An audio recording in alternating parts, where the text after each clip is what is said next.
Albert Einstein once said, everybody's a genius, but if you judge a fish by its ability to climb a tree, it will live its whole life believing that it is stupid.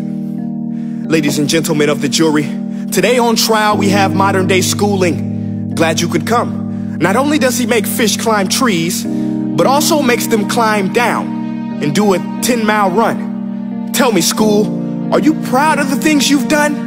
Turning millions of people into robots, do you find that fun? Do you realize how many kids relate to that fish swimming upstream in class, never finding their gifts, thinking they are stupid, believing they are useless? Well, the time has come, no more excuses. I call school to the stand and accuse him of killing creativity, individuality, and being intellectually abusive. He's an ancient institution that has outlived his usage.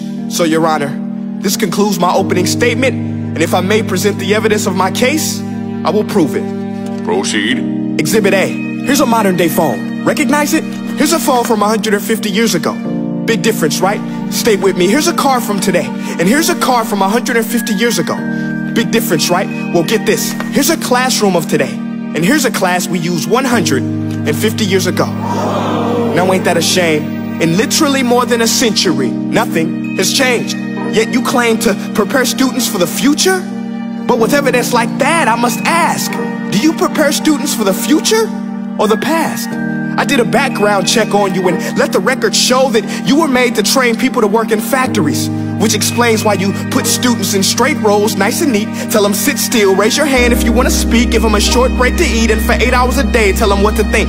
Oh, and make them compete to get an A letter which determines product quality, hence grade A of meat.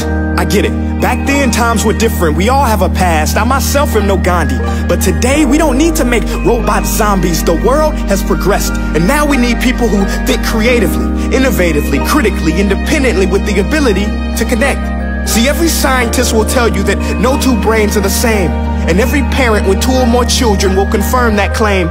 So please explain why you treat students like cookie cutter frames or snapback hats, giving them this one-size-fits-all crap. Watch your language. Sorry, Your Honor, but if a doctor prescribed the exact same medicine to all of his patients, the results will be tragic. So many people would get sick, yet when it comes to school, this is exactly what happens. This educational malpractice, where one teacher stands in front of 20 kids, each one having different strengths, different needs, different gifts, different dreams, and you teach the same thing the same way? That's horrific. Ladies and gentlemen, the defendant should not be acquitted. This may be one of the worst criminal offenses ever to be committed. And let's mention the way you treat your employees. Objection. Overruled. I want to hear this. It's a shame. I mean, teachers have the most important job on the planet, yet they're underpaid? No wonder so many students are short-changed.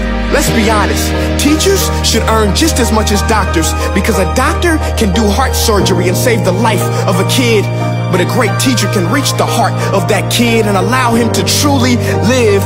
See, teachers are heroes that often get blamed, but they're not the problem. They work in a system without many options or rights.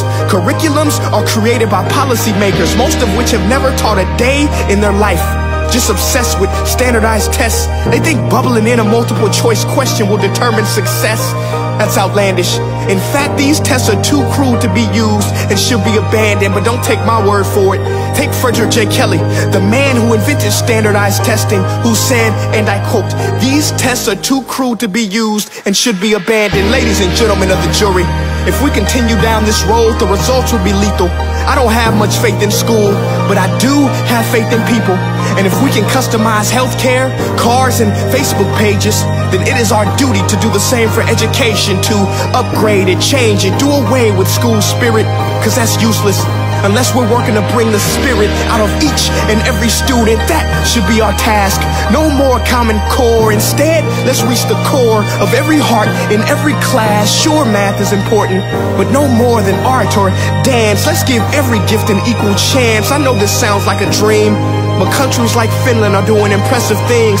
They have shorter school days, teachers make a decent wage, homework is non-existent, and they focus on collaboration instead of competition. But here's the kicker, boys and girls.